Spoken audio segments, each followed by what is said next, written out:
Hello friends, welcome to அடா 247 தமிழ். நான் உங்கள் ஆஷிக். டொனால்ட் ட்ரம்ப் பிரசிடென்ட் ஆனால் போதும், யூஎஸ் பாலிடிக்ஸ்லேருந்து இன்டர்நேஷ்னல் பாலிடிக்ஸ் வர ஏதோ ஒரு இஷ்யூ கிரியேட் பண்ணிட்டு இருப்பாரு. ஸோ அந்த வகையில் டொனால்ட் ட்ரம்ப் போன வாரம் யூஎஸில் ஒரு மிகப்பெரிய இஷ்யூ வந்து கிரியேட் பண்ணியிருக்காரு. அதனால யூஎஸ்ஏவே வந்து ஷட் டவுன் ஆகிற அளவுக்கு, யூஎஸ்ஏடைய அரசாங்கமே வந்து இழுத்து மூடுற அளவுக்கு ஒரு மிகப்பெரிய பிரச்சனை வந்து வர்ற மாதிரி இருந்துச்சு. பட் கடைசி நேரத்தில் எல்லாரும் பேசி முடிச்சு அதை வந்து சுமூகமாக வந்து சால்வ் பண்ணிட்டாங்க. ஸோ இப்போது என்ன தான் பிரச்சனை, எதுக்காக யூஎஸ்ஏடைய கவர்மெண்ட்டே வந்து இழுத்து மூடுற அளவுக்கு சூழ்நிலை வந்துச்சு. ஸோ அதே மாதிரி இதில் இலான் மஸ்க் வந்து தலையிடுறதுக்கான காரணம் என்ன சொல்கிறாங்க அப்படிங்கிற விஷயம். ஸோ இப்போது யூஎஸ் கவர்மெண்ட் எப்படி போயிட்டு இருக்கு அப்படிங்கிற விஷயத்த நம்ம வந்து பார்க்க போகிறோம். ஸோ யூஎஸோடைய 47வது பிரசிடெண்ட்டாக டொனால்ட் ட்ரம்ப் அவர்கள் வந்து எலெக்ட் ஆகிட்டாங்க. பட் இப்போ வர பார்த்தீங்க அப்படின்னா யூஎஸோடைய பிரசிடெண்ட்டாக வந்து ஜோ பைடன் தான் வந்து இருக்காரு. ஸோ டொனால்ட் ட்ரம்ப் வந்து பார்த்தீங்க அப்படின்னா ஜனவரி 20 தான் வந்து அவர் பிரசிடெண்ட்டாக வந்து பதவி வைக்க போகிறார். ஸோ இப்போ வந்து பார்த்தீங்க அப்படின்னா ஜோ பைடனுடைய டெமோக்ராட்டிக்ஸ் கவர்மெண்ட் தான் வந்து இருக்குது. ஸோ இதுக்கப்புறம் தான் வந்து டொனால்ட் ட்ரம்ப் பதவி ஏற்றதுக்கு அப்புறம் தான் வந்து பார்த்தீங்க அப்படின்னா ரிப்பப்ளிகன்ஸ் வந்து ஆட்சிக்கு வந்து வருவாங்க. ஸோ இப்போது இந்த பிரச்சனை வந்ததுக்கான முக்கியமான காரணம் என்ன அப்படின்னா, அந்த ஃபினான்ஷியல் மேனேஜ்மெண்ட்னால தான் இந்த பிரச்சனை வந்து வந்திருக்கு. ஸோ இப்போ இந்தியாவுக்கு பார்த்தீங்க அப்படின்னா ஃபினான்ஷியல் இயர் இருக்கு இல்லையா, ஏப்ரல் மாதத்துலேருந்து மார்ச் மாதம் வரை, ஏப்ரல் 1லேருந்து மார்ச் 31 வரை பார்த்தீங்க அப்படின்னா இந்தியாவுக்கு ஃபினான்ஷியல் இருக்கு இல்லையா.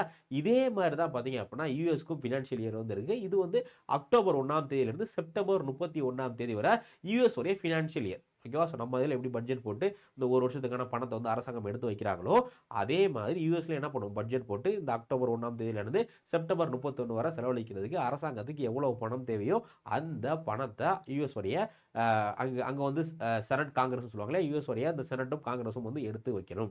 ஆனால் யூஎஸ்ல என்ன பிரச்சனை அப்படின்னா, இந்தியாவில் வந்து பட்ஜெட்டில் என்ன பண்ணுவாங்க, அந்த ஒரு வருஷத்துக்கான பணத்தை வந்து எடுத்து முடிச்சுடுவாங்க. அந்த ஒரு வருஷத்துக்கு என்னென்ன பணங்கள் தேவையோ அந்த எல்லா விஷயங்களும் என்ன பண்ணுவாங்க, ஒரே பட்ஜெட்டில் இது பண்ணி அந்த பில்லாம் பாஸ் பண்ணி எடுத்து முடிச்சுடுவாங்க.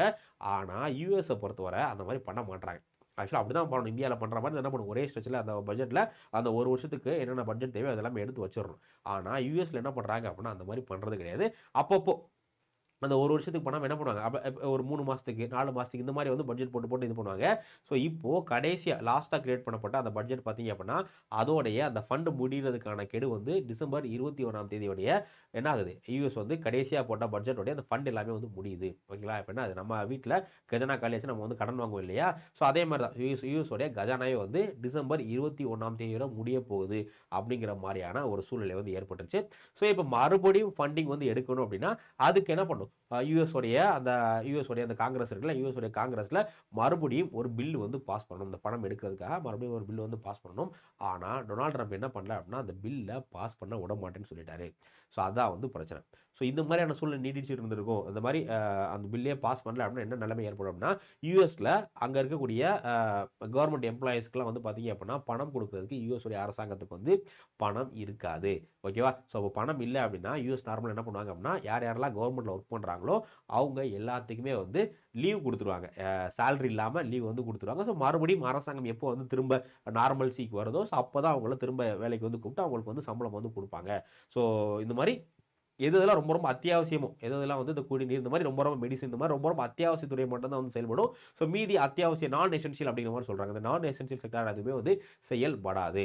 ஓகேவா. ஸோ இப்படி ஆச்சுன்னா என்ன ஆகும், அவ்வளோதான், யூஎஸ்ஏ வந்து முடங்கிடும் இல்லையா. ஏன்னா இப்போ வந்து கிறிஸ்மஸ் சீசனு, அது மட்டும் இல்லாமல் வந்து நியூ இயர்லாம் வரப்போகுது. ஸோ இப்போ இந்த நேரத்தில் அரசாங்கம் வந்து இந்த மாதிரியான ஒரு சூழ்நிலைக்கு இந்த மாதிரியான ஷட் டவுன் பண்ணாங்க அப்படின்னா அவ்வளோதான், யூஎஸ்ஏ வந்து ரொம்ப கொலாப்ஸ் ஆகிறது கூட வாய்ப்பு இருக்குது. ஸோ அதனால் ஆனால் அதை பற்றின ட்ரம்ப் வந்து கவலைப்படல. அவர் சில கோரிக்கைகள் வந்து வைக்கிறார். இந்த பில்லு பாஸ் பண்ணோம் அப்படின்னா நான் சில கோரிக்கைகள் வைக்கிறேன், நீங்கள் அந்த கோரிக்கைகளை நிறைவேற்றினீங்கன்னா மட்டும்தான் வந்து என்ன பண்ண முடியும், நான் வந்து இந்த பில்லுக்கு வந்து ஒப்புதல். ஏன்னா அந்த பில்லு பாஸ் பண்ணணும்னா கண்டிப்பாக ரிபப்ளிக் பார்ட்டியோட சப்போர்ட் வந்து தேவை, டொனால்ட் ட்ரம்ப் கட்சியோடைய சப்போர்ட் வந்து தேவை. ஸோ இருந்தால் மட்டும் அந்த பில் வந்து யூஎஸ் உடைய செனட்டில் வந்து பாஸ் பண்ண முடியும். ஸோ அதனால டொனால்ட் ட்ரம்ப் என்ன வைக்கிறார், சில கோரிக்கைகள் வந்து வைக்கிறாரு. ஸோ அதுக்கு முன்னாடியே உங்களுக்கு டவுட் வரலாம், இதுக்கு முன்னாடி யூஎஸ் உடைய அரசாங்கம் வந்து ஷட் டவுன் ஆயிருக்கா அப்படிங்கிற மாதிரி வந்து டவுட் வரலாம். யூஎஸ் அரசாங்கம் வந்து நிறைய தடவை, ஒரு 13 தடவை கிட்ட ஷட் டவுன் ஆயிருக்கு. லாஸ்ட்டாக பார்த்தீங்க அப்படின்னா 2023 கூட ஷட் டவுன் ஆயிருக்கு. 2023 பார்த்தீங்க அப்படின்னா நவம்பர் டு டிசம்பர் ஒரு 12 நாள் வந்து கஜானா காலியாகி யூஎஸோட கவர்மெண்ட் வந்து ஷட் டவுன் வந்து ஆயிருக்கு.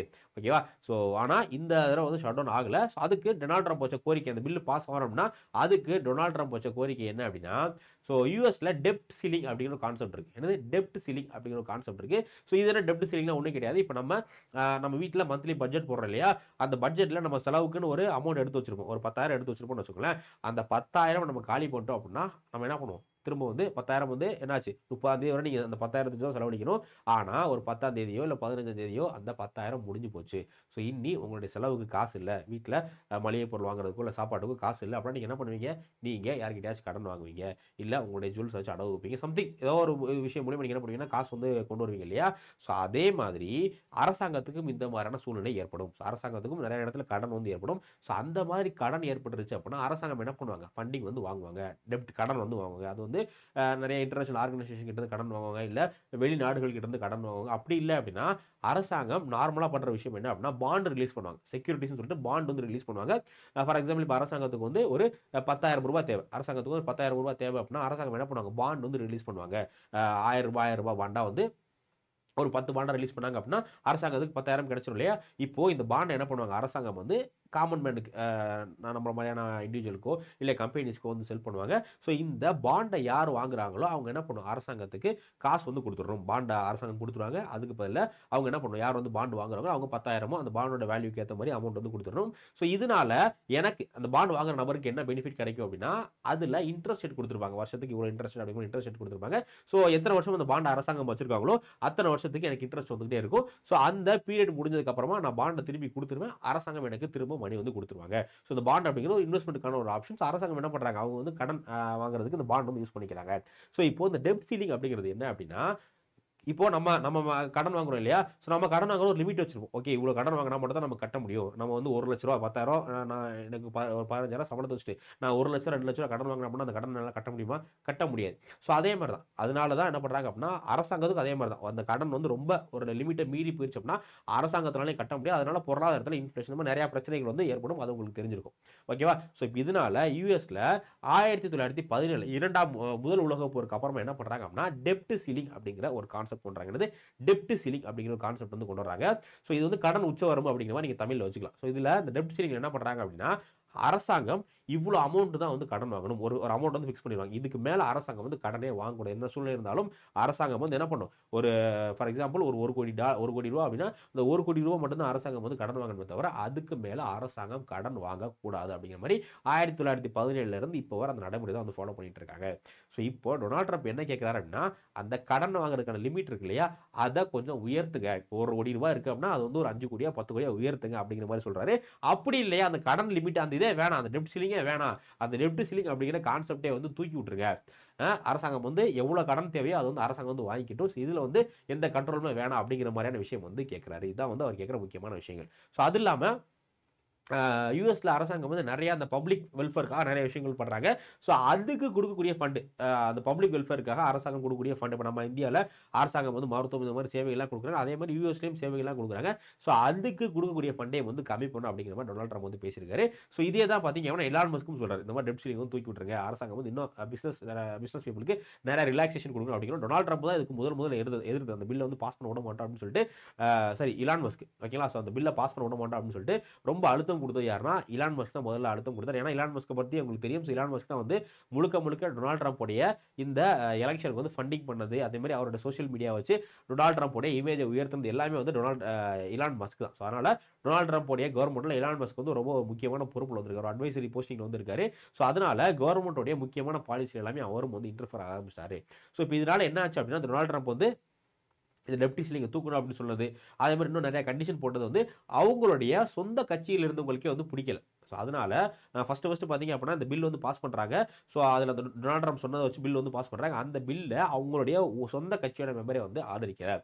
ஸோ அதுக்கப்புறமா நிறைய பேச்சுவார்த்தைகளுக்கு அப்புறமா ஃபைனலாக பார்த்தீங்க அப்படின்னா சனிக்கிழமை அந்த பில் மறுபடியும் இந்த கஜனால பணம் போடுறதுக்கான பில் வந்து பாஸ் பண்ணி முடிச்சிட்டாங்க. ஸோ இப்போ வந்து பார்த்தீங்க அப்படின்னா யூஎஸ் கவர்மெண்ட் ஓரளவுக்கு சுமூகமாக தான் ஓடிட்டு இருக்கு. ஸோ டொனால்ட் ட்ரம்ப் வந்து வரும்போது இன்னும் ஒரு பிரசிடென்ட் ஆகலை, அவர் வந்து ஜனவரி மாதம் தான் ஆக போகிறார். பட் அதுக்குள்ளே பார்த்தீங்க அப்படின்னா யூஎஸ்ஏல இப்படி ஒரு குழப்பம் வந்து ஏற்பட்டிருக்கு. ஸோ டொனால்ட் ட்ரம்ப் பிரசிடென்ட்டாக வந்ததுக்கப்புறமா இன்னும் இன்டர்நேஷனல் மற்றும் நேஷனல் பாலிடிக்ஸில் நிறைய சம்பவங்கள் வந்து காத்துட்டு இருக்கு. ஸோ இப்போ மெயினாக நிறைய பேர் கிரிட்டிசைஸ் பண்ணுறது என்ன அப்படின்னா எலான் மஸ்க் அப்படிங்கிற ஒரு பிஸ்னஸ்மேன், ஸோ அவரையே வந்து ஆட்சியில் கவர்னன்ஸில் தலையிறார் அப்படிங்கிற மாதிரி தான் வந்து டொனால்ட் ட்ரம்ப் உடைய சொந்த கட்சியை சார்ந்தவங்களே வந்து நிறைய கேள்வி வந்து கேட்டுட்டு இருக்காங்க. ஸோ இது போன்ற இன்னும் நிறைய சுவாரஸ்யமான தகவல் வந்து தெரிஞ்சுக்க நீங்கள் ALA247 தமிழோட இணைந்திருங்கள். ஸோ நம்ம இதே மாதிரி இன்னொரு வீடியோவில் வந்து பார்க்கலாம். ஸோ உங்களுக்கு இந்த மாதிரி வேறு ஏதாச்சும் இன்டர்நேஷனல் சம்மந்தமான டாபிக் வேணும் அப்படின்னா அந்த டாப்பிக்கை கமெண்ட் பண்ணுங்கள். ஸோ அதில் இருந்து நான் வீடியோ எடுத்து போடுறேன். Thank you case, thank you.